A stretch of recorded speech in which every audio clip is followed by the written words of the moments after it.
नमस्कार दोस्तों। अब जिस गाने का बेसब्री से इंतज़ार कर रहे थे, उस गाने का वीडियो आज रिलीज़ कर दिया गया है। हम इस वीडियो में उस गाने का रिव्यू करेंगे, तो आप वीडियो में बने रहिएगा। अभी तक आपने हमारे चैनल को सब्सक्राइब नहीं किया है, तो हमारे चैनल को सब्सक्राइब कर लीजिएगा। वाह! पवन सिंह की एंट्री ही एक बादशाह की तरह हो रही है और यह गाना का वीडियो बहुत ही सुंदर बनाया गया है। यदि आपने अभी तक नहीं सुना है इस गाने को, आप जाएं और इस गाने को सुनें। यह शुभ लाभ म्यूजिक पे रिलीज हुआ है और ये आकांक्षा दुबे का ये स्टेप काफ़ी अच्छा लग रहा है।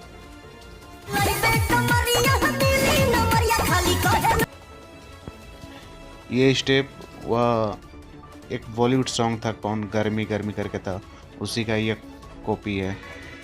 और पावर स्टार पवन सिंह का लुक तो बहुत ज़बरदस्त है।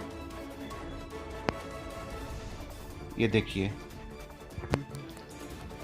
जाएं और इस गाने को सुनें और इस गाने का आनंद लें और बाकी कौन क्या कह रहा है उसे इग्नोर करें और इस गाने का एंजॉय लें। अभी तक आपने हमारे चैनल को सब्सक्राइब नहीं किया तो चैनल को सब्सक्राइब कर लीजिएगा।